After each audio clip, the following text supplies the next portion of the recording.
Fala pessoal, bom dia, boa tarde, boa noite para vocês. Nesse vídeo eu vou falar um pouco sobre o quadro de angina pectoris, o que a gente espera encontrar nesse quadro, o que a gente vai fazer no exame físico, né, relacionado a esse quadro, e o que a gente vai pensar em termos de prognóstico, de tratamento também, um pouco relacionado aí a esse quadro de angina pectoris, né?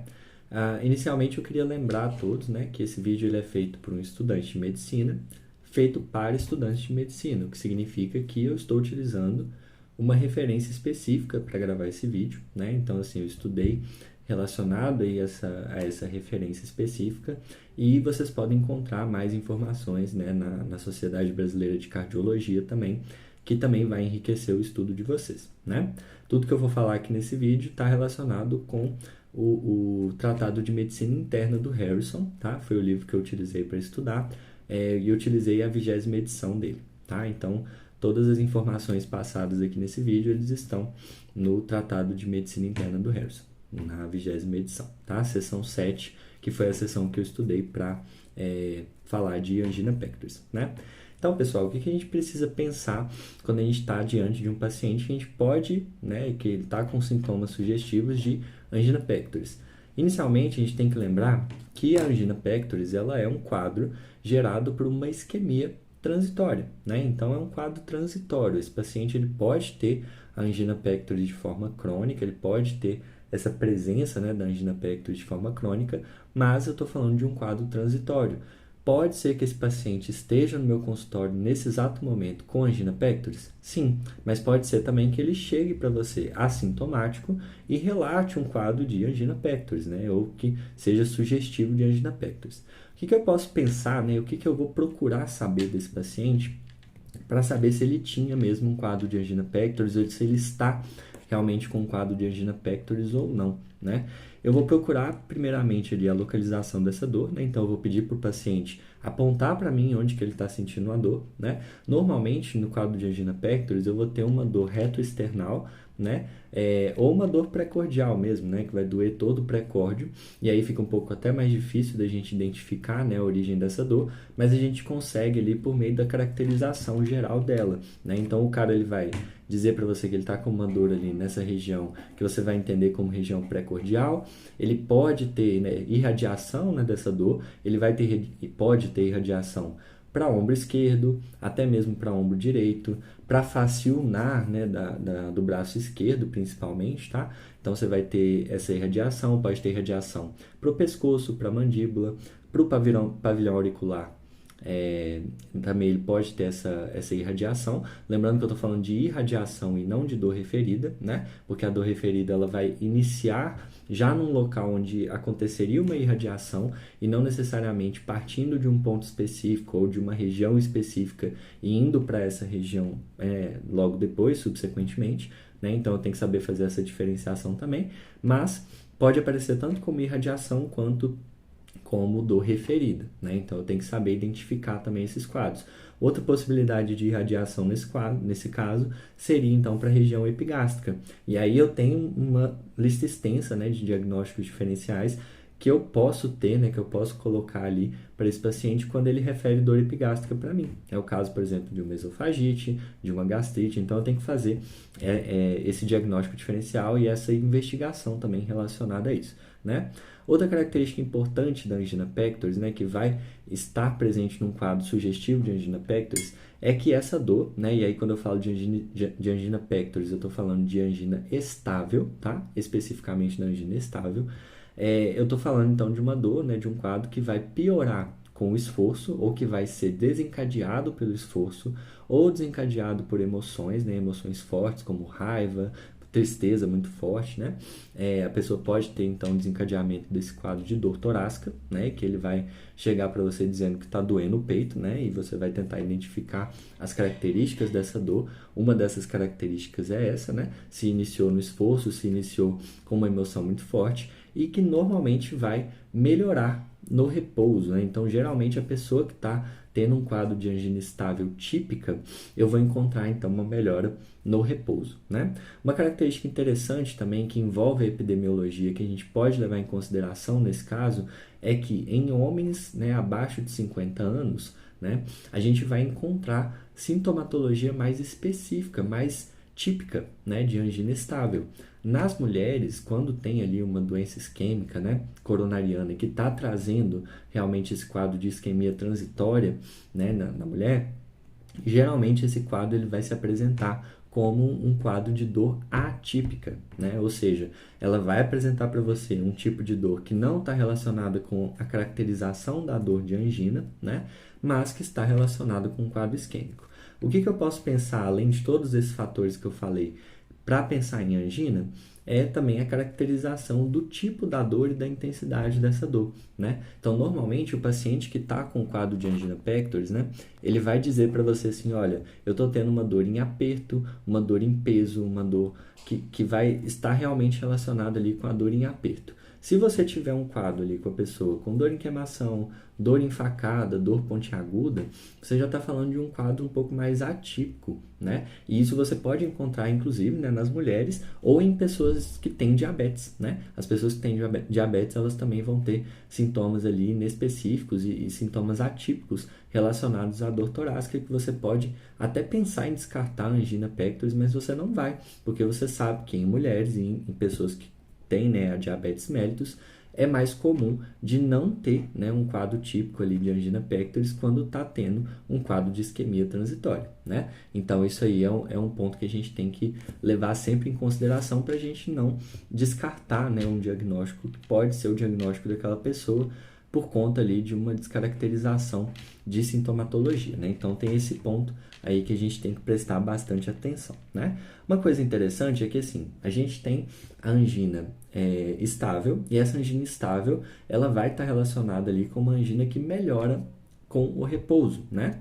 É um quadro transitório, começou com esforço, com uma emoção muito forte, e melhora com o repouso. Mas eu posso ter angina de repouso, né? E essa angina de repouso, que é a angina de Prinzmetal, né? Ela vai acontecer em outros quadros diferentes, né? São quadros isquêmicos também, mas são quadros diferentes, tá? Então, quadros relacionados, por exemplo, à mobilidade da parede vascular. Isso pode gerar ali uma angina no repouso, né? Então, assim, são outras possibilidades de diagnóstico, mas que isso pode acontecer também, não significa que não é angina, é só um outro tipo de angina que não a angina estável, né? Então, esse é um ponto aí que a gente tem que levar em consideração, né?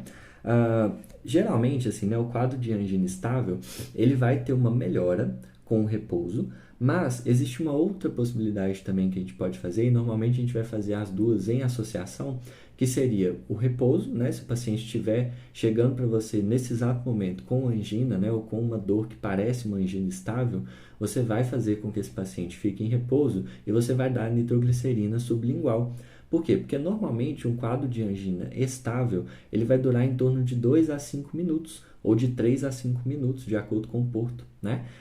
E essa duração, né, que essa angina estável adquire, né, que ela tem, ela pode ser até menor, né, muito menor, quando você tem ali a adição, né, da nitroglicerina sublingual, tá? Então, aí ela vai durar menos tempo, você vai ter uma melhora mais rápida desse quadro do paciente. Se ele responder bem à nitroglicerina sublingual e ao repouso, isso já é um fator ali preditor positivo, né, para você pensar em angina pectoris para esse paciente, né?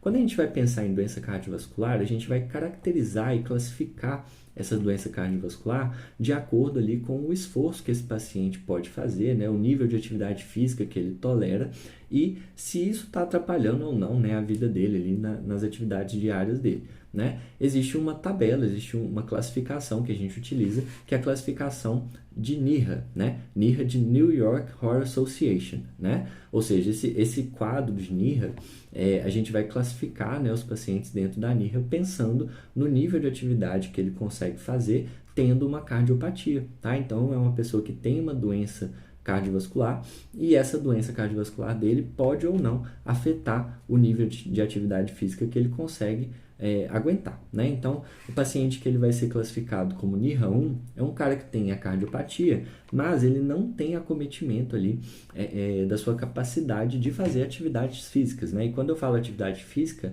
é qualquer esforço físico, tá? Eu não estou falando exatamente de uma corrida ou de uma caminhada, é justamente das coisas que ele vai fazer no dia a dia dele, é tomar banho, ir à padaria, né? Então, assim, coisas nesse sentido que ele não vai ter problema porque ele está no estágio de NIRA 1.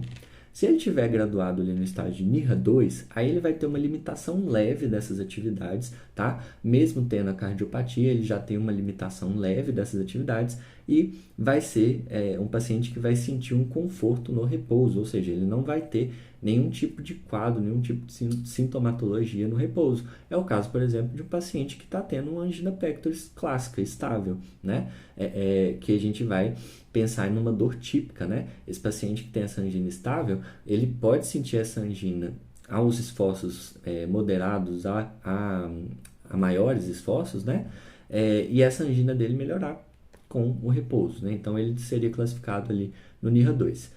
O NIRA 3, o que eu vou pensar, né, com relação ao NIRA 3? O NIRA 3, ele é aquele quadro, né, que o paciente tem uma cardiopatia, mas ele vai ter uma limitação acentuada da sua capacidade ali de fazer essas atividades físicas diárias, tá? Então, o NIRA 3 está relacionado com isso. E esse paciente ele vai se sentir confortável no repouso também. Então, a diferença do NIRA 2 para o NIRA 3 é justamente o nível de acometimento da capacidade desse paciente de fazer as suas atividades diárias. No NIRA 3, ele tem uma dificuldade acentuada, então já é maior do que no NIRA 2, que a dificuldade é leve, tá? Você vai ter um déficit leve no NIRA 2 e no NIRA 3 um déficit moderado, um déficit acentuado, né?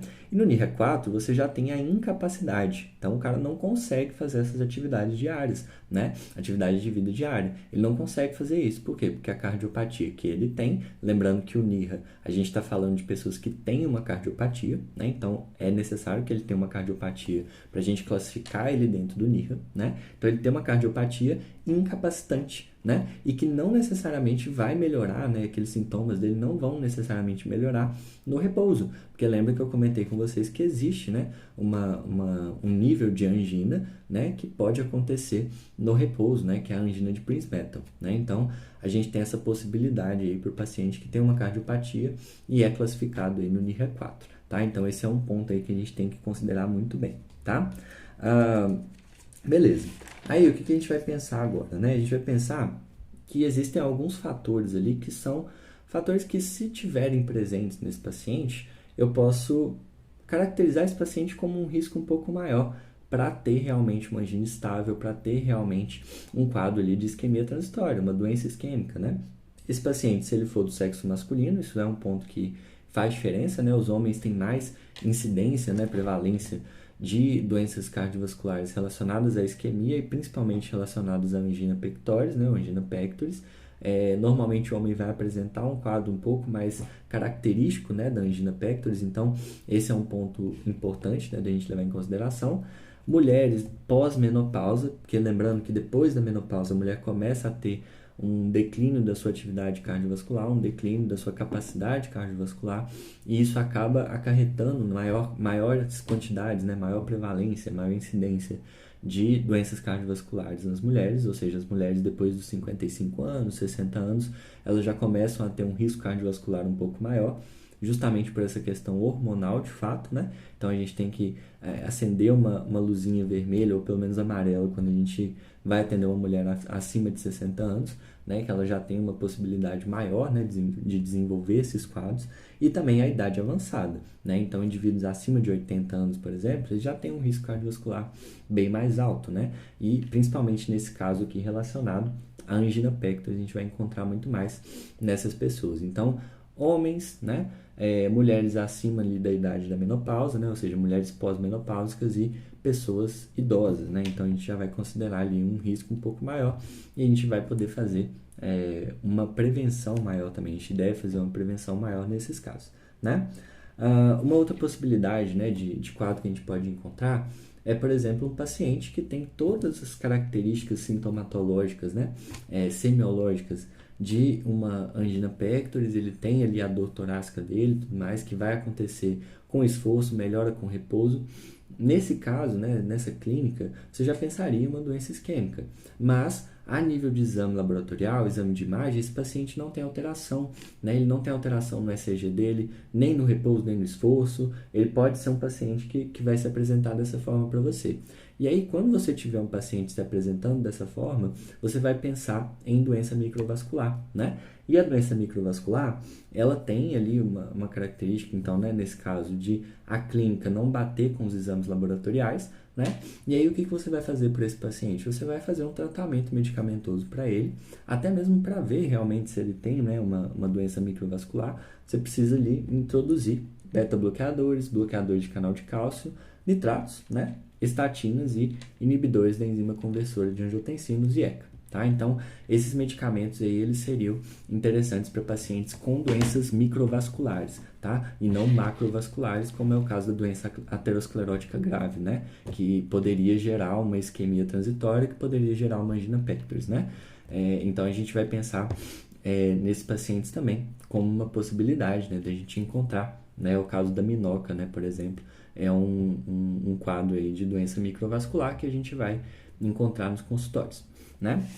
Quando a gente está diante de um paciente, né, que está queixando de angina pectoris ou de uma dor típica, né, característica de angina pectoris, ou que está tendo realmente um quadro de angina pectoris naquele momento, mesmo que não seja diagnosticado, mas que a dor dele é muito sugestiva de angina pectoris naquele momento, a gente vai fazer um exame físico que vai basicamente procurar indícios de doenças arteriais em outros locais, porque normalmente a doença arterial isquêmica, né, ela não vai se apresentar somente no miocárdio, né, somente, né, na sua apresentação coronária, né? Então a gente pode indicar, por exemplo, né, aneurisma de aorta abdominal. Então você vai fazer, né, a ausculta abdominal muito bem feita, procurando sopros nas artérias renais, procurando até mesmo ali o sopro aórtico, né, na aorta abdominal, e até mesmo a palpação pode te mostrar esse aneurisma de aorta abdominal. Se houver a presença de aneurisma de aorta abdominal, isso é um forte indicativo de doença arterial nesse paciente, doença arterial isquêmica também, né, nesse paciente. Então,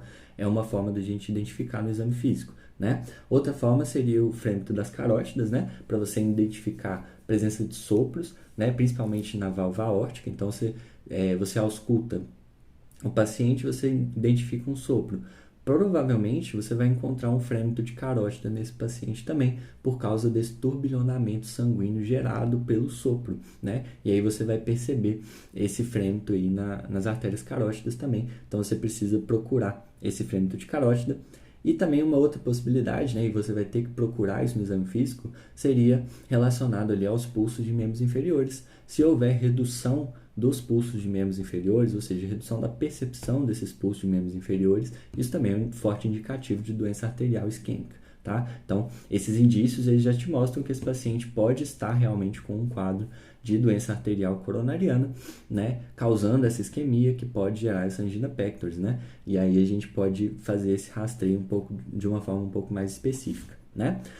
Outra coisa assim que a gente vai identificar, né, são aqueles achados que são fortes indicativos de aterosclerose, que é o caso, né, dos xantomas e dos xantelasmas, tá? Então, paciente que tem xantoma e que tem xantelasma também é um forte indicativo aí de doença aterosclerótica, tá? Então, esse aí é um ponto, né? Lembrando que eu estou falando mesmo de doença aterosclerótica, porque a doença aterosclerótica, né, ela é o principal fator causador, né, de angina pectoris, porque ele vai causar isquemia, né? Lembrando que seria, né, no caso da isquemia, ela seria um desequilíbrio entre oferta e demanda de oxigênio para o tecido, né? Por isso que normalmente quando a gente pensa num quadro de angina pectoris estável, a gente está pensando no paciente que quando ele entra no esforço, quando ele tem emoções muito fortes que aumentam a ativação do simpático dele, ele vai ter uma demanda maior de oxigênio no músculo cardíaco que não vai ser suprida, né? Não vai ser suprida. Então, esse paciente ele deveria receber um volume sanguíneo maior no miocárdio,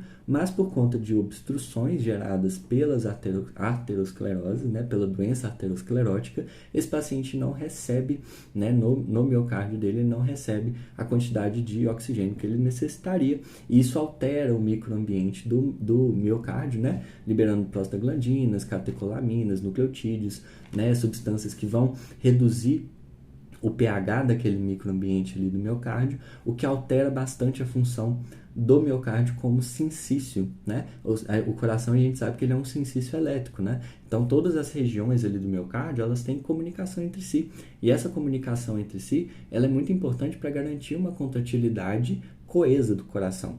Se o indivíduo ele tem uma perda da capacidade desse sincício em alguns pontos específicos ou num ponto específico ali do miocárdio, né, desse sincício, ele vai perder muito em funcionalidade, né? E essa dor, né, da angina pectoris, ela pode estar presente. Ela não necessariamente vai estar, mas ela pode estar presente em situações de isquemia transitória, né? Lembrando que a isquemia é transitória porque ela está relacionada aí com o esforço, né? Então, esse aumento de demanda que não é suprida, né? Então, aí você tem esse quadro isquêmico, né? E aí você observar possibilidades, né, de indícios para aterosclerose é muito importante no exame físico, né? Outra coisa que a gente tem que fazer é descartar outros diagnósticos, ou seja, fazer o diagnóstico diferencial, né? Então, você vai descartar estenose aórtica, insuficiência aórtica, né, hipertensão pulmonar e miocardiopatia hipertrófica, que são outros diagnósticos que podem estar relacionados com angina, né, com angina pectoris. Então, a angina pectoris pode estar presente nesses outros quadros também. A gente tem que fazer o rastreio no exame físico e nos exames laboratoriais dessas outras condições para a gente poder descartar e pegar ali como diagnóstico a doença aterosclerótica grave ou moderada que vai causar essa isquemia transitória, né? E aí gerar, no caso aí, a angina pectoris, né? Quais exames laboratoriais que eu vou pedir para esse paciente? Em termos de urina, o que eu vou pedir? Microalbuminúria, né? E eu quero saber também se ele está liberando glicose pela urina. Então, isso é um ponto importante da gente saber, né? Até porque, quando eu penso em microalbuminúria e também na glicose, né? Ou seja, na glicosúria, né? São fatores que, se presentes, eles vão favorecer, eles vão fazer com que esse quadro, né, de angina pectoris e de isquemia transitória aconteça mais rapidamente nesse paciente. Então, a evolução do quadro dele de doença isquêmica, né, é uma evolução mais rápida, tá? Então, é um pouco mais grave por conta disso, então eu tenho que fazer esse rastreamento, né? Outra coisa, com relação ao sangue, né, eu vou pedir perfil lipídico do paciente, então LDL, HDL, triglicerídeos e colesterol, tem que saber sobre isso, né, para saber se ele tem dislipidemia, porque a dislipidemia é um fator de risco muito forte para a doença aterosclerótica e é um fator de risco também muito forte, né, por consequência, para angina pectoris, para isquemia, né, doença isquêmica transitória, nesse caso, né, a isquemia transitória. Glicemia e hemoglobina glicada, porque a diabetes entra dentro desse grupinho junto com a dislipidemia, né? A creatina, hematócrito, creatina para a gente saber função renal também, função, e aí a gente vai olhar isso, né, dentro do sangue, né, do exame de sangue, o hematócrito dele e as provas de função tireoidiana, se houver indícios de perda de função tireoidiana, tanto na anamnese, quanto no exame físico, quanto no histórico do paciente, né? Então, a gente tem que fazer isso. A gente vai pedir raio-x de tórax, tá? Até para a gente tentar avaliar um pouco a extensão dos danos gerados por essa isquemia, tá? Até porque se a gente está pensando no paciente que tem um quadro muito sugestivo de angina pectoris, e aí você vai pensar em ver qual dano, né, que isso já causou no coração dele ou nas estruturas próximas, tá? Então você vai observar se tem cardiomegalia, se tem aneurisma ventricular e se também tem indícios ali de insuficiência cardíaca, né? Então, por exemplo, uma hipertrofia ventricular esquerda, uma hipertrofia ventricular direita, tudo isso pode ser indício aí de insuficiência cardíaca, a gente pode ver isso no raio-x de tórax, tá? Identificar isso no raio-x de tórax, então é um exame que a gente pede também. E o próprio eletrocardiograma, né? No eletrocardiograma, ele pode ou não, né? O eletrocardiograma de 12 derivações, né? Ele pode ou não mostrar pra gente alguma alteração no repouso, tá? Pode ser que esse paciente tenha alteração no repouso? Pode ser que ele tenha alteração no repouso, mas pode ser que ele também não tenha nada no repouso, tá? Porque ele pode não ter, né? Se ele tiver principalmente com um quadro de angina pectoris estável, né? Ele pode não ter uma alteração ali do ECG dele no repouso. Mas se ele tiver alterações, o que eu vou observar nesse paciente? Eu vou observar alterações do segmento ST e da onda T, né? Pode ter da onda T também, né? Mas principalmente do segmento ST, principalmente relacionado a infradesnivelamento do segmento ST por mais de 0,2 milivolts, né? Então, tem essa possibilidade aí dentro do ECG, tá? Então, a gente vai poder encontrar isso, além, né, das possibilidades de pensar em hipertrofia ventricular esquerda, né? Se você tiver também uma alteração, né, do ritmo cardíaco ou da condução intraventricular, que vai aparecer lá no ECG, mas isso não é patognomônico, né? Então, isso é fator, né, de gravidade, que vai mostrar uma gravidade pra gente, desse quadro aí de doença coronariana isquêmica, né? Mas não é patognomônico, porque tem outras condições, né, como pericardite, miocardite, que podem demonstrar ali no ECG esse tipo de alteração também, mas que não está relacionado, né, com a doença isquêmica. Então, não é patognomônico, né? Aí a gente vai pedir para esse paciente, por exemplo, um teste ergométrico, né? Nesse caso, o que a gente vai pensar? O teste ergométrico a gente vai pedir para o paciente que teve um ECG ali em repouso que não está alterado, mas ele está relatando para você que no esforço ele está sentindo dor torácica. Então você vai pensar, pô, vou pedir um teste ergométrico. Por quê? Porque o teste ergométrico ele vai avaliar, ele vai fazer um ECG antes, durante e depois do exercício, né? E aí o que eu vou poder encontrar, né, nesse paciente? Ele pode ter dor torácica, né, durante essa alteração, durante essa atividade, na verdade, né? Ele pode ter um infradesnivelamento do segmento ST por mais de 0,2 milivolts, né, de amplitude. Então, isso é um indicativo forte de gravidade, né? Lembrando que o valor de referência que a gente vai utilizar não é nem 0,2, é 0,1, né? Acima de 0,1 já está alterado, né? Então, nesse caso aí, com 0,2, você já está falando de uma alteração um pouco maior, um pouco mais grave, né? E a duração dele ali é de cerca de 2 milímetros, tá? Então, 0,08 segundos. Isso também é um fator ali que a gente tem que observar no ECG, tá? Uma redução de pressão arterial sistólica, né, principalmente, acima de 10 milímetros de mercúrio, também é um fator preditor positivo para uma gravidade maior, né, nesse caso aí de doença coronariana isquêmica, tá? E também a taquiarritmia ventricular também pode aparecer durante esse exame. Existem algumas contraindicações, né, então que a gente não vai pedir o teste ergométrico, principalmente ali angina em repouso a 48 horas ou durante 48 horas antes do exame. Isso é um indicativo ali, né, um contraindicativo da angina pectoris, né, e seria uma angina diferente, uma angina de repouso, né? E aí a gente pode pensar em outras possibilidades diagnósticas, vamos tentar investigar de outras formas primeiro, tá? Até por conta do risco aí que esse paciente pode ter, porque ele está tendo angina no repouso, né? Então, você colocar ele num estado ali, né, de hiperativação não é tão interessante, né? Existem outras contraindicações, mas essa seria uma das mais importantes. O ritmo instável seria outra, né? A estenose aórtica grave, miocardite aguda também é uma possibilidade. Uma insuficiência cardíaca descontrolada também é uma possibilidade. Hipertensão pulmonar grave, o paciente que está tendo uma endocardite ativa, né, naquele momento, então não é interessante fazer o teste ergométrico, tá? Então, é basicamente isso. Se esse paciente tiver um infra de ST que dure por mais de 5 minutos após o repouso, né, ou seja, ele restabeleceu o repouso, após 5 minutos desse repouso ele ainda tem um infra de ST aparecendo, isso é um preditor de gravidade, né? E se ele tem hipotensão durante a atividade física também, isso é algo que você não espera encontrar, né? Então, o paciente pode até ter uma insuficiência cardíaca relacionada, né? Exames de imagem, você pode pedir, né, um PET scan, pode pedir um TC e pode pedir também a ressonância magnética do coração para tentar avaliar um pouco essa questão aí da dinâmica de fluido, né, da dinâmica do sangue ali e a perfusão aí das regiões miocárdicas, né?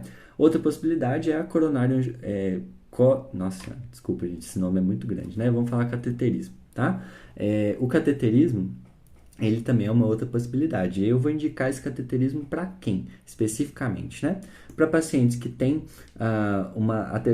uma doença aterosclerótica, né? Ou uma angina pectoris crônica estável, tá? Que não vai responder ao tratamento, né? Então, ele não está respondendo ao tratamento. E aí, eu estou considerando para esse paciente um tratamento de revascularização. Eu vou pedir primeiro um cateterismo, tá? Pacientes que estão fortemente sintomáticos, né? E aí eu posso pedir também um cateterismo, principalmente se eu não estiver tendo tanta facilidade dentro do diagnóstico. Ele tem alguns sinais ali que estão meio estranhos, né? Que não estão condizentes com o quadro, né, de angina pectoris, de angina estável. Então aí eu estou pensando nesse paciente mais ali fazer o cateterismo para tentar entender mais o quadro dele, né? Pacientes que têm a angina pectoris e que sobreviveram a uma parada cardíaca, então esse paciente já teve um evento super agudo relacionado à isquemia, então eu vou fazer o cateterismo até mesmo para corrigir, né, para tirar essa obstrução dele. Angina ou isquemia em laboratório, ou seja, demonstrada em exames laboratoriais, ou indício de disfunção ventricular também, demonstrado em exame físico ou em exame laboratorial. E aí a gente vai pedir também o cateterismo. Além disso, alto grau de complicações coronarianas. O paciente tem muito grau de complicação, tem alto risco, né, de complicação coronariana. Eu vou pedir também o cateterismo, tá? E aí vamos pensar no tratamento, né? O tratamento ele vai ser feito em 6 frentes diferentes, tá? Eu vou primeiro explicar para esse paciente o problema que ele tem, né? Explicar que existe possibilidade de uma formulação terapêutica para ele, né? E pensando que esse quadro de angina pectoris, ele tem uma relação muito forte também com a ansiedade, né? Não é causado pela ansiedade, mas ele é piorado por emoções fortes. Então, eu vou tentar mostrar para esse paciente que tem a possibilidade de tratamento, né? E principalmente pensando, né, na cinesiofobia, né? Vamos pensar na cinesiofobia. Esse paciente ele pode começar a ter cinesiofobia porque toda vez que ele vai fazer uma atividade física ele se sente mal, ele sente dor, né? Então, conscientizar esse paciente, né? Porque ele vai precisar passar muito provavelmente por mudança de estilo de vida, e dentro da mudança de estilo de vida a atividade física faz parte, né? Então, tentar, né, mitigar ali essa possibilidade de cinesiofobia, né, nesse paciente. Identificar o tratamento, identificar e fazer o tratamento, né, de distúrbios agravantes, né, por exemplo, hipertrofia de ventrículo esquerdo, né, uma doença valvar aórtica e também a miocardiopatia hipertrófica, que podem causar a angina pectoris, né, que eu já tinha comentado anteriormente. Então eu posso fazer a identificação desses quadros, se eles estiverem presentes, fazer o tratamento deles, também faz parte do tratamento da angina pectoris. Adaptações à atividade quando for necessário, né? Então, se o cara, ele, por exemplo, se ele faz corrida, né? E essa corrida dele, ele passa de 9,5 km por hora de velocidade. E aí ele sente a angina pectoris, eu peço para ele correr com uma velocidade mais baixa, né? Se tiver essa possibilidade para ele. Então, assim, isso é só um exemplo, né? Mas você vai adaptando as atividades físicas do indivíduo para que ele não sinta angina, né? Se ele tiver uma angina crônica, uma angina estável crônica, ele não vai fazer atividade a níveis muito intensos a ponto dele sentir angina. Então, você tem que trazer essa conscientização para o paciente para que ele não deixe de fazer aquela atividade que vai ser interessante, vai ser importante para ele, tanto fisicamente quanto psicologicamente, mas também sem risco, né? Sem trazer essa condição aí da angina pectoris, né? A correção dos fatores de risco, né? Principalmente dislipidemia, hipertensão arterial, diabetes mellitus e a obesidade, que vai interferir em todos esses outros, né? Então, a gente vai ter que atuar em cima disso bastante para tentar fazer com que esse paciente melhore ali os preditores dele, né, de gravidade. E o tratamento farmacológico.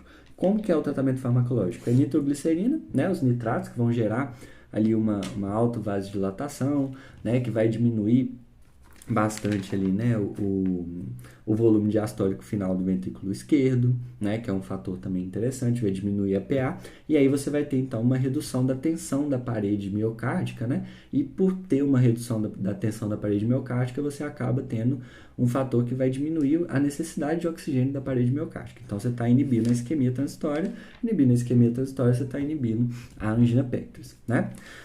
O dinitrato de isosorbida vai ser utilizado nesse sentido, o monoidrato também de isosorbida também pode ser utilizado, né? E vai ser utilizado.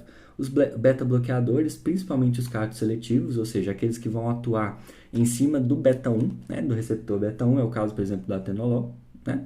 É uma possibilidade. Os bloqueadores de canal de cálcio também podem ser utilizados, tanto os dihidropiridínicos quanto os não dihidropiridínicos, né?